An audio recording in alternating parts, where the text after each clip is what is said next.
านทุกคนนี่ยังจักลักจึงหัวหมู่บ้านเจ้ายังนึ่ง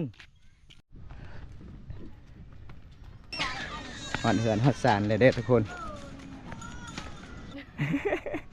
เจ้าของเฮือนกับบสบายมู่กับบสบายอีกทุกคนเลย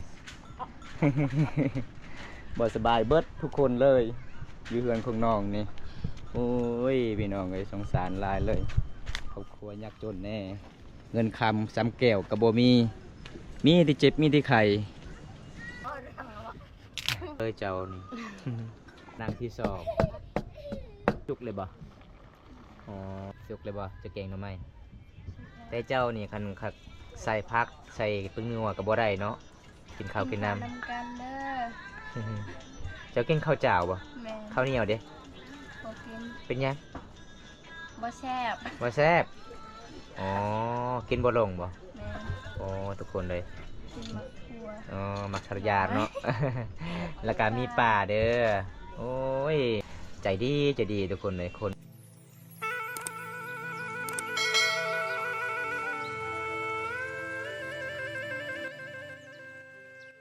บ้านทุกคนนี่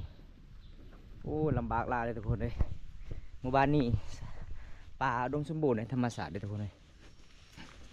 เราสิกลับบ้านละ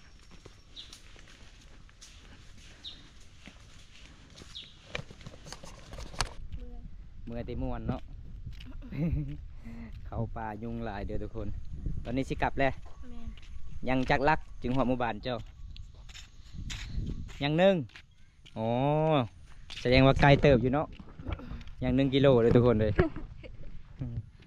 ขนาดน้องกับบสบายน้องกับหาอยู่หากินได้แต่บ่ได้หากินกับบุมีอาหารกินตอนนี้น้องสิกลับเพื่อนกับสารละ ยิ้มกับงามเลยทุกคนเลยพูดเข้าไปน้ำเห็นบ่ผัวไปใช้ผัวก็บ่เห็น ขัวเอ้ยปกี้ ผัวทางพุ่น เออเปลี่ยนทางหูดเนาะ ผัวไปลังผัวไปนาเมียไปลังทุกคนเห็นบ่เขาเจ้ากับกำลังสีสุกแล้วช่วงนี้หูดเข้าให้พี่น้องเลยเป็นจะได้ตอนนี้เขาหมู่บ้านเลยเนาะมีแหงในนึงเนาะ ปกติน้องกันย่างตลอดเลยทุกคนเลยนี่หมู่บ้านของน้องเห็นบ่เขาแนมมาแต่เส้นทางมันก็จะเป็นเห็นแต่สังกะสีขาวทุกคนเลย นี่ฮอดเฮือดฮอดซานแล้วเขากะหาอนามัยหาอยู่หากิน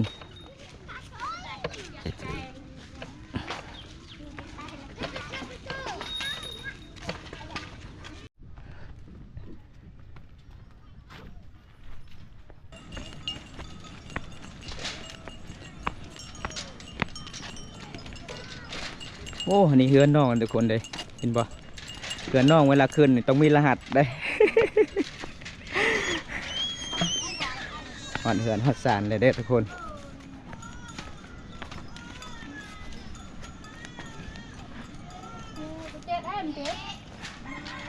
เต้า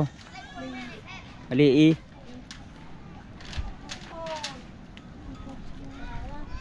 โปรดช่วยก็กุศล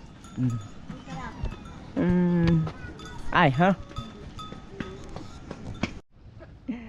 เจ้าบัวซื้อยาให้เพิ่นกิน เจ้าของเฮือนกับบสบายมู่กับบสบายอีกทุกคนเลย บสบายเบิดทุกคนเลยอยู่เฮือนของน้องนี่โอ้ยพี่น้องเลยสงสารหลายเลยครอบครัวยากจนแน่เงินคำซ้ำแก้วกับโบมีที่เจ็บมีที่ไข่นี่หอดเฮือนหอดสารแล้วทุกคนมาหอดเฮือนลานของเพิ่นกับบสบายอีกโอ้บ่สบายเบิดเนาะเฮือนเจ้านี่เวียนกรรมมีหยังเนาะทุกคนเลยเห็นแล้วก็สงสารได้เห็นบ่น้องสาวสุขกับบ่สบายแต่สาวสุขก็สู้ชีวิตอายุหากินกันบ่ได้สู้กับบ่มีอาหารกินก็เลยไปหาหน่อไม้ทุกคนเลยเบิ่งร่างของเพิ่นบ่สบายอีกส่วนหลายหมู่บ้านน้องนี่บ่สบายนี่บ่ได้เข้าห้องหมอบ่บ่มีเงินโอ้บ่มีเงินสิไปกวดเด้อทุกคน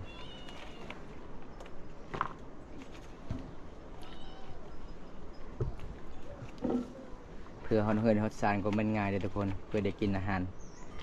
ของป่าของดง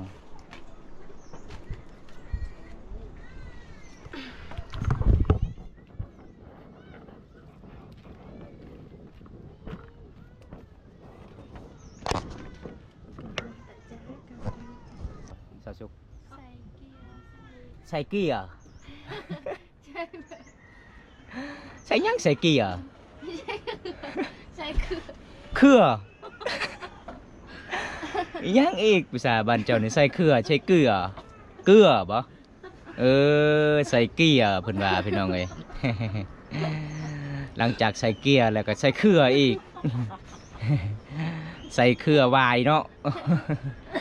เอาน้องเว้าลาวบ่เป็นทุกคนเลย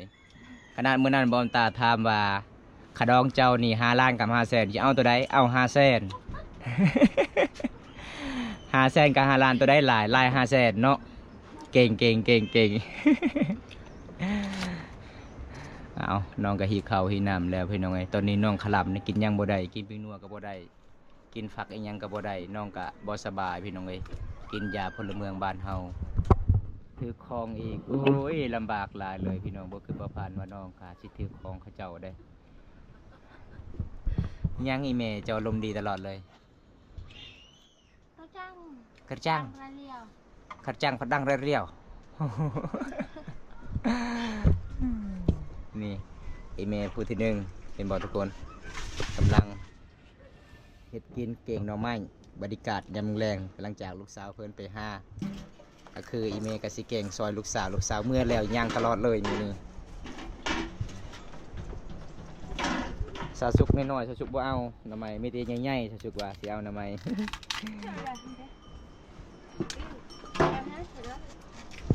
เอาเอาสุกกันสิซอยอีเมย์คือกันเลยทุกคนอีเมย์กับเท่าเลยเนาะสุกๆเนาะแต่ก็เห็นอีเมย์เจ้างามนี่ได้งามใส่คอพุ่นเบึงใส่คองามงาม ซื้อมาเท่าไรใส่คอเจ้าไม่เท่า จะคอชุกอ่อน ใส่คอสุกให้ เออ ใส่คอสีแดงๆกันได้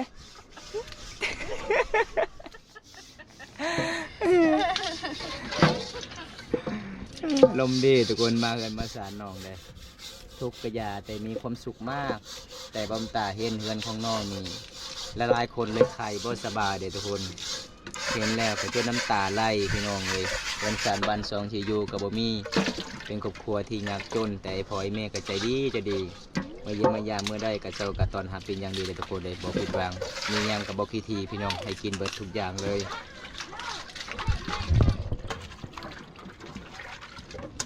ถ้าใครมักสาวสุกนี่อย่าลืมเด้อ5 แสนขาดอง5 ล้านนี่บ่ต้องเกียมไว้โลดเกียม5 แสนก็ได้เพิ่นว่า5 แสนมันหลาย5 ล้านมันน้อยเด้นำกระเบิดเลยเนาะสาวสุกเนาะ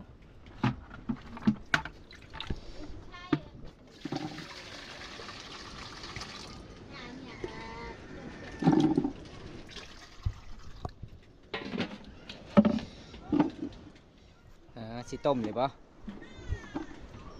เอาซอสสุกสิต้มน้ำก่อนทุกคนนี่ขวานไฟนี่ตวดๆเลยเนาะ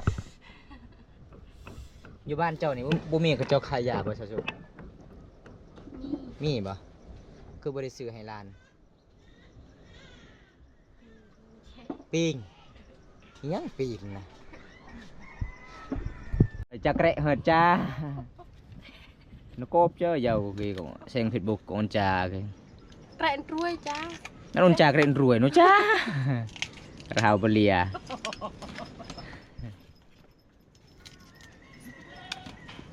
nhang xào sụp ở lồng đi hả Mẹ chàng mẹ cái rừng cái nhau đó cha. ให้กดแรกเลยมา ต้องคือไปสุกเก่าน้องไปนอนป้าบ่อยู่คู่ เออ อ๋อสุเจ้าก็กินบ่ไข่ไก่บ่ โดนให้เอาอะไร กันอยู่บ้านเจ้ากินแน่นอนไข่ไก่เนาะตอนโควิดมาทุกคนหมู่บ้านเฮาบ่ฮู้จักเขาเฟซใน Facebook ว่าเขาโพสต์ใน Facebook ว่ากินไข่ไก่กับขี้ไก่เขากินเบิดพี่น้องเอ้ย ก็เลยสาวสุกก็อารมณ์ดีทุกคน เฮาบ่รู้จักบ้านน้องบ้านนาตอนโควิดมาหมู่บ้านเฮา เก่งเยอะเยอะแต่ ทุกคนเวลาโควิดระบาดในลาวเฮานี่เพิ่นว่าเอาทรายจักใส่ไม้หยังมันมาตัดแล้วก็มาปลูกในคอเด้ ขันเขาป้านี่ไม่เกาะแล้วเลยบ่ได้ขาดเด้พี่น้องสาย คอนี่ขาดก่อนโอ้ยอยู่บ้านนี่เบิดไข่ไก่ก็เจ้ากิน มาล้างขวางขวางก่อน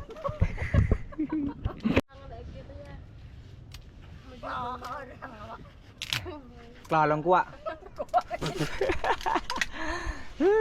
หอยกับพูกอีในคอเด้ทุกคนเลย ก็โควิด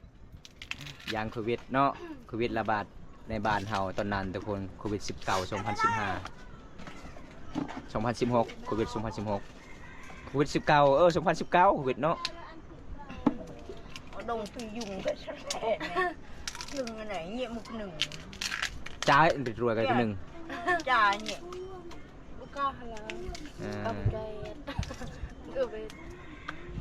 นจ้าก็เป็นแกนกับนายอุชิตเรียบลื่นรักเดี๋ยวเนี่ยจะรันโมเหมือนกัน ปัจจุบันเชื่อตัดเอ้ย อารมณ์ดีเนาะสุกๆอารมณ์ดีมีเงินซื้อยา น้องบ่สบายทุกคนเลยก็เลยน้องก็เล่าเรื่องราวโควิด19ตอนนั้น nhớ bà cái nhân sen của té nó có ก็เตะอันไง chỉ tất đây thì nhớ luôn này lại trộn nó có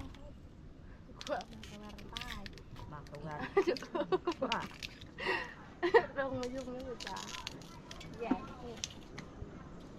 อันจูบนไหนก็ได้ để đó còn lệ còn làm ภาษามังกรทุกคน เพราะว่า FC ฟังไทยงงเลยภาษาแบบนี้ ผมตาก็สิแปลได้เบิดทุกคนเลยบ่ยากภาษาบ้านเฮาอีแม่เพิ่นว่ากินน้ำไม้ซอสุกนี่กินแล้วติดใจได้ บอมตาแปลให้สุดยอดเอาแกงน้ำไม้ว่าซอสุกอีแม่แกงให้บ่ได้จับบ่ได้แกงจะเมื่อยอ๋อเมื่อยยุงกัดลายเนาะ ยุงลายรีอยู่ป่าเลยทุกคนเลยอีเมพูที่สองก็เอาลานบ่สบายอีกพี่น้องเลยหลังจากเพิ่นมาแต่เลี้ยงแบ่พี่น้องเลยเดือนน้องมีแต่คนไข้มีแต่คนเจ็บเบิดทุกคนบ่มีเงินเป็นรักษาอยู่โรงพยาบาลก็เลยอยู่แบบนี้แหละพี่น้องนี่คือน้ำไม้ที่ชาวสุขหาอยู่หากินมื้อนี้ตามติดวิถีชีวิตน้องหมดมือหมดวันเลยทุกคนเลย เกือบลงป่าเนาะมามื้อนี้เนาะ น้ำไม้ก็หลายธรรมศาสตร์อุดมสมบูรณ์เลยทุกคนหมู่บ้านของน้องนี่ส่วนหลายเขตนี้เขาเจ้าก็เอาฟืนดังไฟก็คือกบไม้เลยเขาเจ้ามาผ้าแล้วก็เอาฟืนดังไฟอยู่เฮือนอยู่ศาสตร์นะทุกคนวันหนองมันนาบ้านเฮาแบบนี้ล่ะพี่น้องพิธีชีวิตชนเผ่ามังกรหามังเพชรบ่มีมังเพชรบ่โอ้เบิ้งจักหน่วยมังเพชรมื้อนี้นะเจ้าสิไปเก่งทำไม3 หน่วยเอ้ยสิกินแสบบ่สาวสุกเอ้ยมักเพชรได้ที่3 หน่วยทุกคนเฮือนน้องกับมักเพชรก็เบิดบ่มีเงินจักซื้อเนาะมีแต่กินแบบนี้ล่ะทุกคนเลยอีหยังก็บ่มีเด้เฮือนน้อง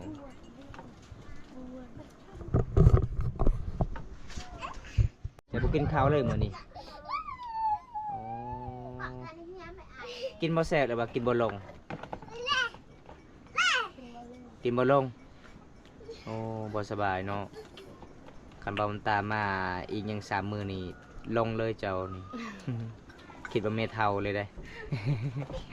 อันนี้บ่มันตาบ่ได้มา1 มื้อเลยทุกคนเลยยังจอยแล้วโตของน้องแม่นจะอกหักบ่น้องนี่ลี่บ่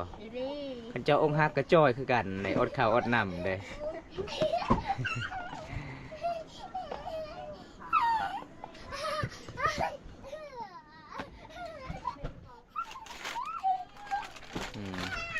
ตำแจวเนาะใส่กับหน่อไม้แกงหน่อไม้มื้อนี้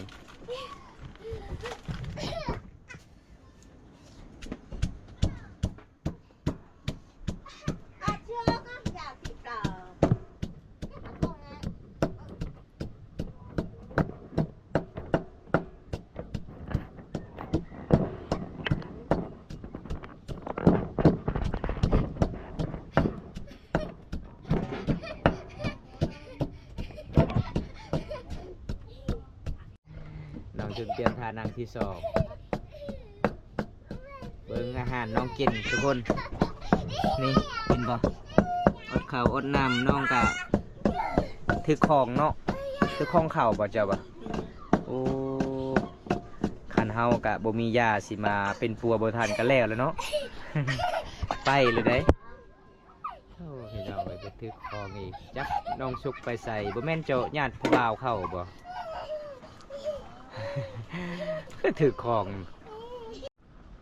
แซ่บเนาะอาหารเจ้าเนาะสุก กินแต่เข่าวพี่น้องไอ้ยังก็กินบ่ได้เลยทุกคนน้องขลำเพราะว่าน้องถือของเข่าทุกคนเขาเจ้ามียาแก่ก็เลยน้องกินยาแล้วกินหยังบ่ได้ถ้ามันเศร้ากินหยังได้อยู่พี่น้องปิ้งนัวกับบ่ได้ชมกับบ่ได้กินป่ากับบ่ได้ กินแต่โดยกระชาย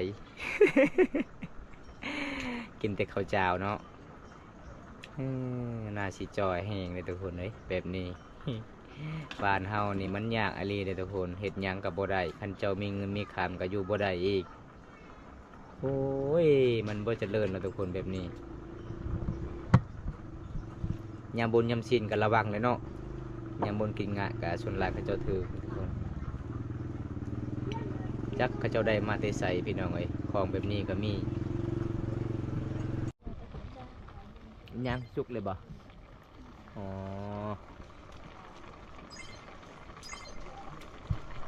น้องสิแกงน้องใหม่ทุกคนเลย แล้วมาได้ค่ะ แต่ใช้เป็นนัวบ่ได้เด้อใช้แต่เกลือกับมักเพชรน้องขลำทุกคนเลยให้มันครบ1 เดือนจึงกินได้ขาบอดี้ก็ขลำอีกทุกคน ไอ้ที่ตะวันมันจะเอาตาคือจะมันจะไป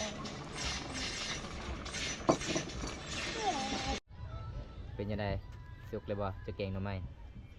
แต่เจ้านี่คันใส่พักใส่พึ่งนัวกับบ่ได้เนาะอ๋อ14นี่เด้อกินข้าวกินน้ำ กันเด้อ เจ้ากินข้าวเจ้าบ่ แม่ ข้าวเหนียวเด้ บ่กิน เป็นยัง บ่แซ่บ บ่แซ่บอ๋อกินบ่ลงบ่ แม่ อ๋อทุกคนเลย กินมะขัว อ๋อมักสรยานเนาะ แล้วก็มีป่าเด้อโอ้ยมาเฮือนน้องบ่ผิดหวังทุกคนเลยประเพณีบ้านน้องนี่ใจดีทุกคนเลยคนก็งามใจก็ดีแต่มามื้อนี้เฮือนสันบ้านซองน้องมีกันหลายคนเลยบ่สบายกะสงสารน้องหลายเอ้าทุกคนมาเด้อนี่อาหารแซ่บๆเลยมีปลาสุดยอดเบิดคำสิเว้าเนาะอาหารบ้านเฮาเนาะหลังจากกินข้าวกินน้ำเลยไปใส่ต่อบัดนี้อาบน้ำเนาะเอาทุกคนเลยบอมตากะสิพาFCกินข้าวน้ำกันกับน้องๆนี่เอาตอนนี้บอมตากะรอทานน้องกินข้าวกินน้ำก่อนทุกคนเลยน้องก็บ่สบายโตก็จ่อยๆเลยหลังจากนั้นน้องก็สิอาบน้ำตามติดวิถีชีวิตน้องสิพา FC ดีครับชมส่วนวัดบ้านเฮาสาวลาวดำรงชีวิตแบบใดทุกคนนี่ละบ้านเฮาทุกคนเลยอยู่หากินแล้วก็ดำรงชีวิตตามธรรมศาสตร์พี่น้องเลยหมู่บ้านนี้บ่มีน้ำประปาเก่งเนาะแขวเจ้าเนาะก็ดูก็กินเบิด ข้าวเหนียวกินบ่ได้กินข้าวเจ้าขลำพี่น้องเลยถือของโอ้ยสงสารน้องหลายทุกคนเลย มันเรียกมันนำมาตา เอาสำเร็จน้องกินป่าตัวหนึงกับบ่เบิดทุกคนเลยกินบ่แซ่บนี่เพื่อนของน้องประมาณสมีเลยทุกคนลานเพื่อนกับบ่สบายอีกโอ้ยพี่น้องเลยมีที่เจ็บมีที่ไข้เพื่อนน้อง